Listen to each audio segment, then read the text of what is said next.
productive team effort. And I was comfortable throughout. And when we got to some points, some sticking points, about halfway through the campaign, right? And, I had to work with each of you. I could feel that, the campaign has its strong wind, it goes up. And then with some time, we kind of become complacent, just like with our life. And we kind of put things down. And when we had a lull, when the lull started showing up, then I was able to contact all of you individually and together. And I noticed that you really were ready to practice, to be cultivators, because each of you went through the hard work, and it's hard to have your master contact you and kind of push you, past your patterns, push you to pick up the campaign and keep going, like not forget about the ultimate goal. And what was the ultimate goal was making connections with other people. My practice in Taiwan was intended to create a bridge, a spiritual bridge between the East and the West. And in order to do that, I needed a real team. But the team has to be cultivators. You can't just, feel good about my cause and give money and give time and I'm over there. You have to cultivate too. Otherwise, I have dead weight, I have money and contributions. Yeah, I can go to Taiwan with that, but that's not going to help me cultivate better. That's not going to help me achieve my ultimate goal, which is to wake up the West, to bring the true Dharma. What's the true Dharma? We say mind, right? And what's the mind? The mind needs to be aware of its own functionality, its intrinsic abilities. The mind can create a hell or it can create a heaven and anything in between. So as we think, that's what manifests our life. And we are trapped in a very unhappy dream where all of us are living with perpetual angst in mind, in body, in relationship. And it's so pervasive, we accept it as normal. And we kind of become comfortably numb in our life.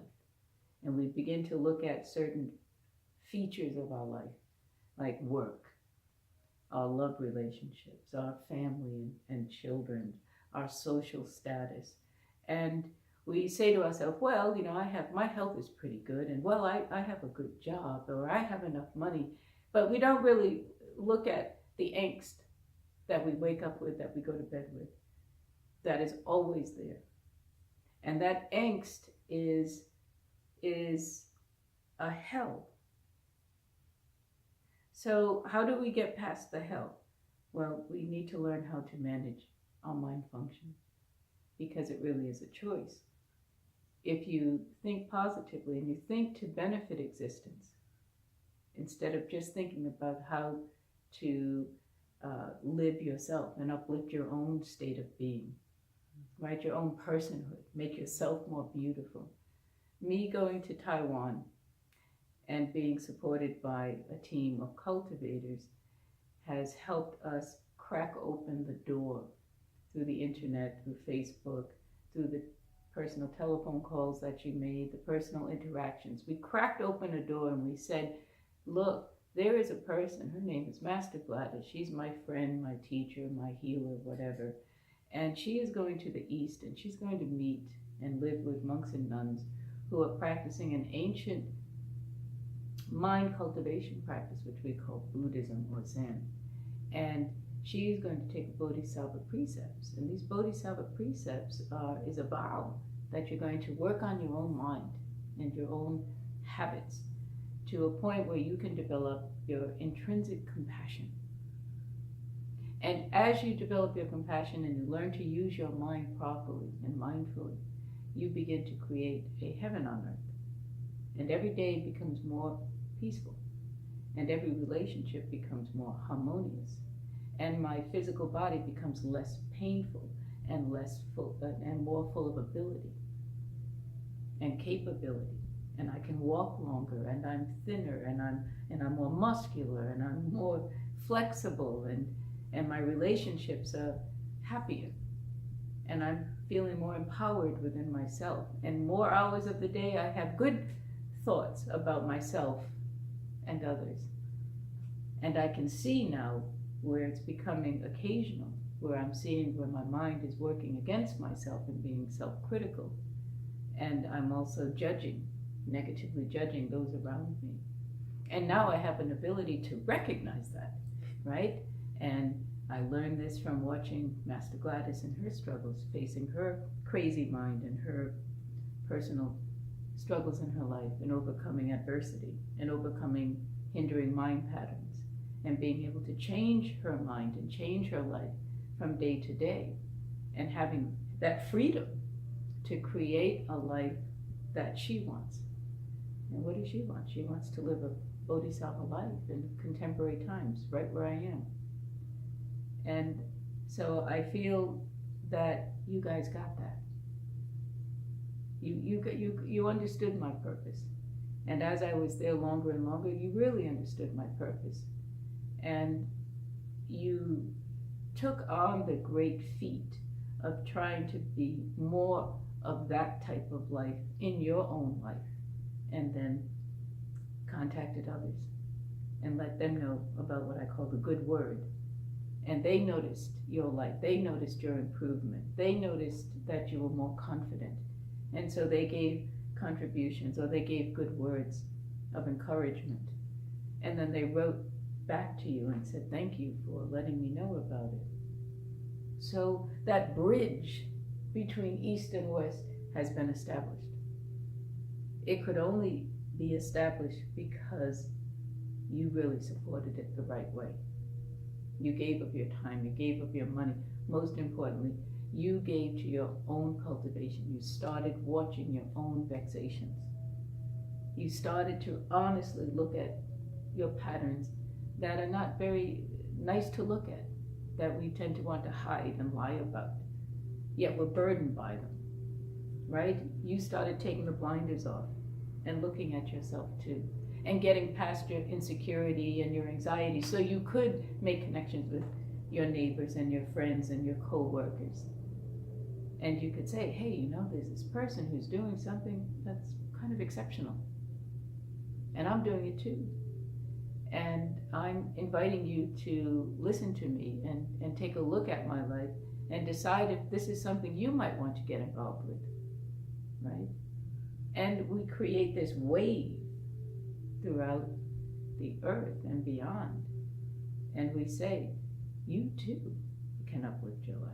You too can climb out of angst hell.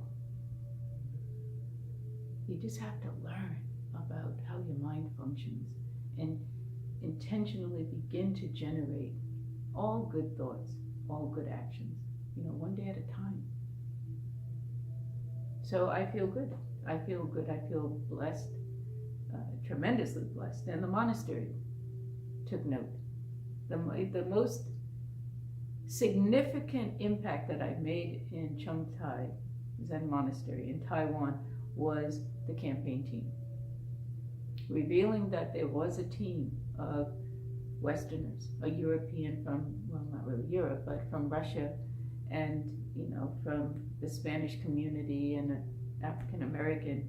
We have this team who believes in the Bodhisattva mission, believes in my walk in my life, and they've put money, effort, time, and energy where their mouth is, repeatedly.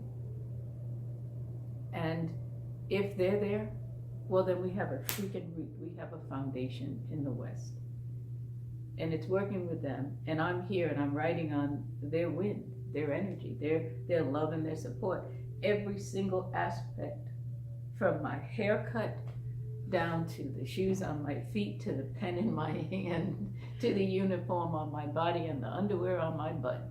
All of that came from contributions from you guys. You made it happen. The plane ticket was a gift, right?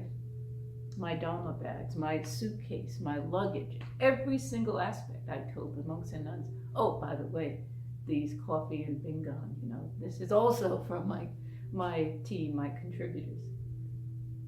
And my confidence to be able to create a bridge between East and West, to bring the Dharma, the Buddhist Dharma, to the West, which it was predicted by the original Shakyamuni Buddha 2,000 years ago. It's here. It's growing up within me. It's growing up now within you, and it's growing up within each of your contacts. And you grow those contacts, and a beautiful tree is going to develop here in the West. And the greatest gift today in the Dharma ending period is to give people hope that they can get out of the crazy mind life that they are burdened by lifetime after lifetime. And we have that ability to do it, and we're doing it.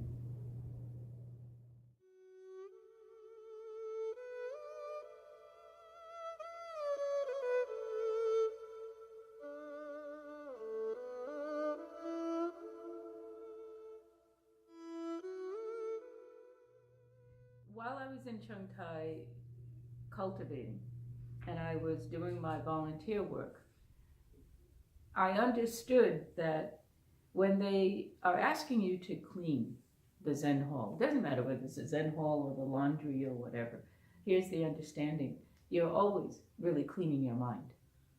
Now, if we attach to the conventional thought of I'm cleaning the Zen hall, and you get a mop and you clean all the footprints or whatever off the floor, and you wash the towels and open them, and physically they look cleaner, right? That's not what they're asking for.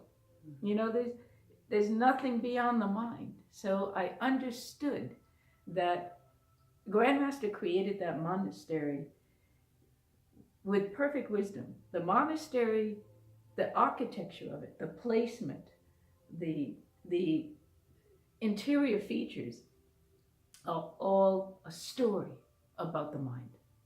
It's exactly like the pyramids, the great pyramids of Giza.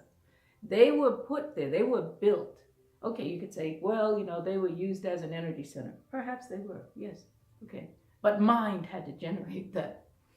And they made sure that there were certain structures on power points on the earth that are still here. And they were all made out of stone, and stones, limestone, things that had a high crystalline composition. And the spiritual people, these wise people who built these things to last for an eternity, so to speak, or until the last Dharma ending period is finished. And they imbued every brick, every stone corner of that with, you could say, a mantra or a message.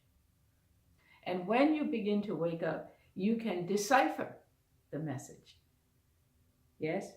So Chung Tai Zen Monastery is like a contemporary Giza pyramid. All right? The way Grandmaster built that.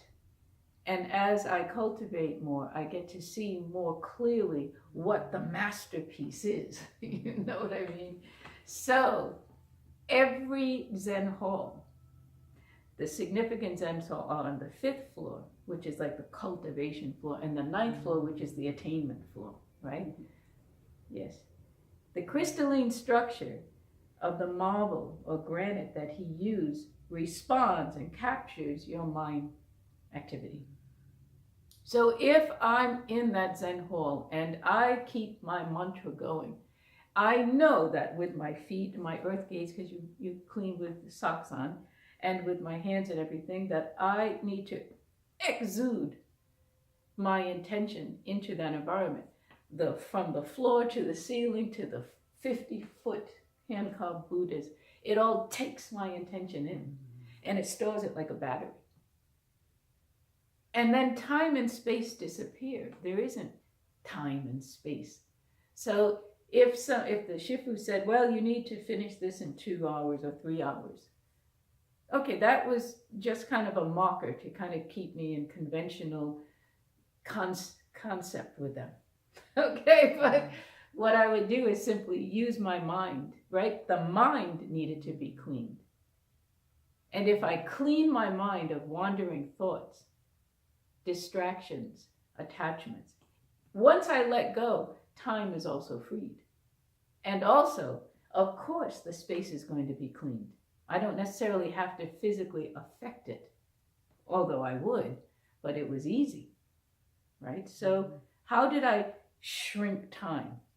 I shrank time because I focused my awareness in on a mantra that would be imbued in every granite structure in that building, all the way to the top.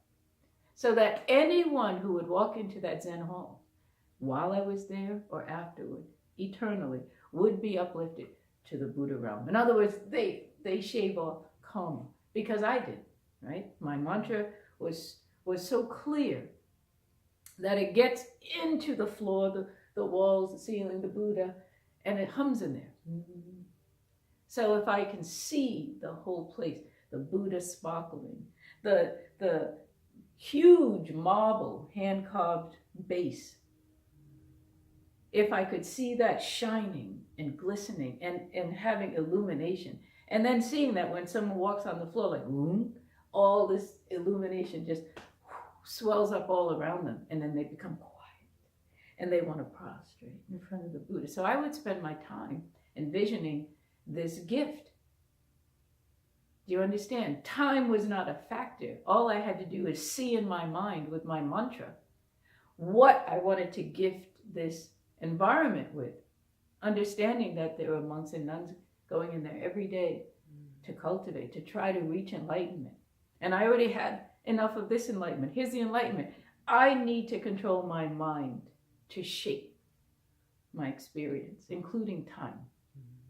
So I would deliberately shrink time because I would just be more and more focused on my mantra.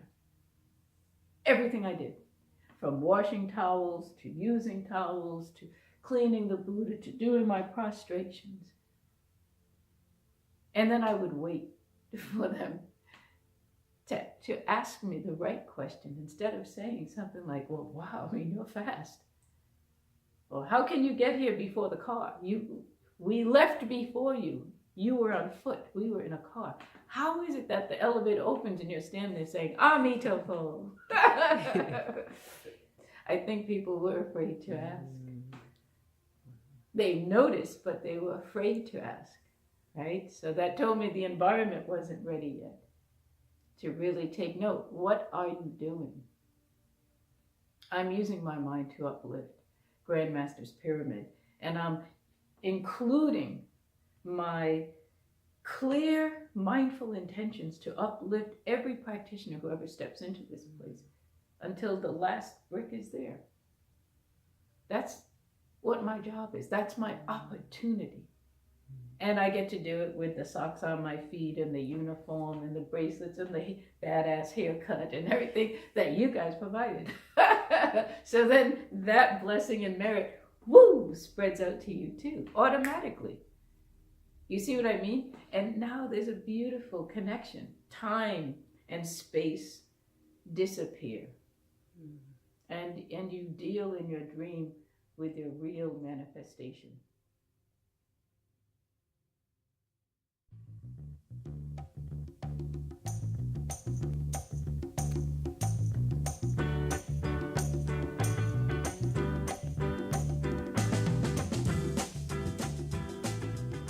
It was exciting to come back and see you, for sure.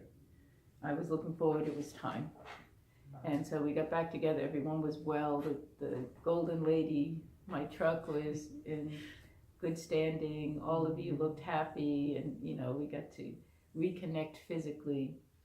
And then there's also, the real energy consequences, because the monastery vibration is much higher and it's very fast.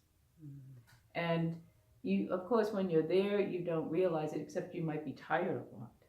The monks and nuns and the lay people tend to be tired because the pace is very fast. But it's a mindful fast. Let's put it that way. It's definitely not chaotic by any stretch of the imagination, but because the people who live there are constantly practicing mindfulness in so many various different ways, they're more efficient in their life.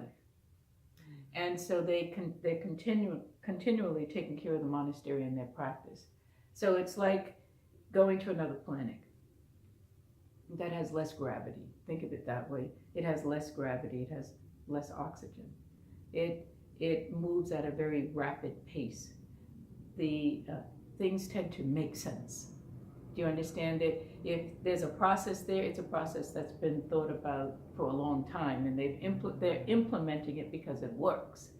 So it is much more peaceful, much more fast-paced. Not fast and hurried though, just fast-paced. You're not wasting time, right? You don't have distractions like you have here. So things are done. You think about it and it's done. It's like that. Coming back here, even in the airport, you begin to feel the gravity, literally, of leaving the monastery. You get to see and hear and experience the masses, the general population, how out of control their mind is, how frantic and illogical it is. You, at the airport in Taiwan, that's a very clear indication. They have an airport that is filled with European designer, top designer stores, retail stores everywhere. Names and $500 shoes and pocketbooks and things, everything. I mean, that's just what's in there. And TV and lights glittering and, deluding people, getting people to be over-consumers in illogical ways, over-consumers for things, to acquire things from outside, right? So no one is looking in. And then you have meat everywhere, and the food, you have expensive stores, retail stores, everywhere you go, in this airport, and I was there 8 hours. And then you have low quality fast food places to eat. So there's, it's a diminishing about take care of your physical body and yourself, but take your money, all of it, right, and buy fancy telephones and buy fancy designer shoes and jackets and leather and hats and things that don't have any bearing on real life. So this is, I got a headache when I was in the airport after a few hours. And then I got on the plane in Montreal, and it was the most comfortable plane ride I've ever had in my life. And, I understood that I was the presence of peace on that airplane. And there were several hours where everyone on the airplane, children included, were asleep and peaceful, right? I had the mantra. It was an outstanding, just peaceful ride, start to finish.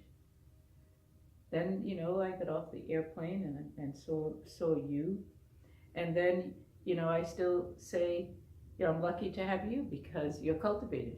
You can feel the difference in your mindset, in your behaviors, even from the other people who are in the airport around you, right? There's chaos and people, they're distracted by their luggage and they're this and they're on their phones and it's the same insanity. So coming back here is like, for me, it's my hell, but it is coming back to hell for me. You go to the monastery to reinforce yourself. It's not a respite. You don't get rest necessarily, but you go there and you improve how you handle your tools, your weapons, and to kill off your demon patterns and to keep yourself calm. So you go and you refine yourself, strengthen yourself, and then you separate from the monastery and go deeper into the more formed realm, right? And then I'm trying to incubate myself a bit, so I don't just pick up conventional shit. That it's a delusion anyway. But because it's a delusion, there tends to be tension around it, right? Because there's suffering, there's angst. Now, why is there angst? Because we're dealing with delusions. They're delusions. That's the goddamn truth. But we tell ourselves these things are important. And we make it important, but we make ourselves stressed because of it. So I see that, and it's like, okay, it's a delusion. When you're in the dream, it's a delusion. If they don't understand it's a delusion, it's real to them. So I need to find a way to make them comfortable, and make myself comfortable so that the ignorance or the delusion doesn't come and spill onto me, right? Because then I get, oh. Does this make sense? Yeah. So this time coming home, wisdom also takes the lead. I came home well, but I can feel my body adjusting to the new gravitational force, just like going to another planet. I'm still in detox, so to speak. There are certain habits that will help me relate with you better, that I need to pick up a little bit. There are some things that I'm going to just not do anymore, and you guys will have to adjust. You're going to see a little different Master Gladys. You're going to see a Master Gladys who's more quiet. That's the first thing, right? We don't need to talk so much. The second thing is more withdrawn, because I need to be a little more secluded. If I do speak with you, I need to speak about Dharma. We need to speak about that which really counts. And spend as little time on anything that doesn't, because time is fleeting. I have a urgency. Not urgency where I'm going to rattle everyone's nerve, but there's an urgency. Capture your time with me, and capture it well. Because there's going to be a day in your futures, whether I'm here or not, where you're going to have the privilege of sharing this so-called epic spiritual pilgrimage that continues from today forward. This information and this life that I'm living is divinely guided. It's intentional. It's real. It's more real than anything else that we're doing here. And so that comes with responsibility, meaning that you guys need to cultivate and cultivate to wake up. You can't have doubt anymore. I don't have any doubt in you. Just wake up. It's a destiny that's yours. You just have to take it. You better believe it, and you need to cultivate every day. Better every day than the day before. And then whatever information you get from me, record it, transcribe it, organize it, hold it as precious. Trust me, you are going to need to reference that stuff, and you'll be so proud to do so, because it's going to help people. Not that we become famous, but there's a destiny for it. So it comes through us, we package it and present it, that's our merit. Then that gives us the blessings to wake up. And then more comes. So that fast pace in the monastery has to be here too. You know what I mean? That comes with cultivation. In other words, don't waste time. If you record something that night, stay up and transcribe it. And happily, you'll see, because you won't regret it. Time goes away anyway, and you want to be away from time. When you guys think about time, Tamika said to me on the phone, she did a transcription, started, and I can see that I need to put a lot more time in here because it takes a long, and I'm like, no, it doesn't. You just need to put more mindfulness towards it, and you need to be consistent. Yeah. Anything else that you think is going to be more important than spending time with Master Gladys or doing your practice with each other, you're mistaken. That's it. Just hear me out. Take that to the spiritual bank. It's a mistake. Every other aspect of our life is a result or product of our ignorance. It's part of our karma life. It's what we created when we didn't know any better.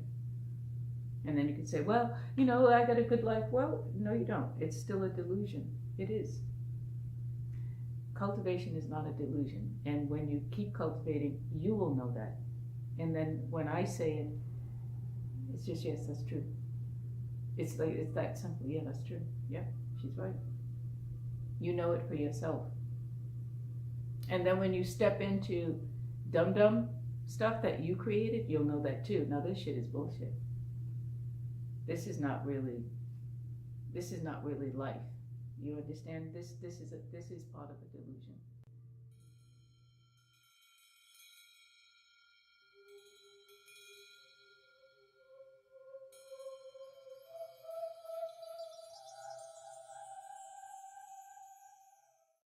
Yeah, thank you. Thank you to the sponsors. Thank you for your courage. Thank you for your trust. Thank you for believing in someone who you may not have even met. Thank you for complimenting the campaign sponsors who informed you of my cultivation, and for giving them feedback, positive feedback, because you contributed, because you saw something improve in them. You saw some light. You enjoyed their conversation, right? So you helped them as well. The contributions that you made have unlocked a door of destiny to a better life than you can even imagine. And just know that whatever you may have paid or wrote as far as good words, what you're going to get back in return far exceeds anything, any value amount you think you may have given. So I welcome you to the path of awakening. And I look forward to meeting you physically, but if not, we've already made an energy connection, and that transcends time and space. We are connected, in the most auspicious way possible. So I would say to all of the sponsors, including the campaign team, thank you for making a dream come true. Amito.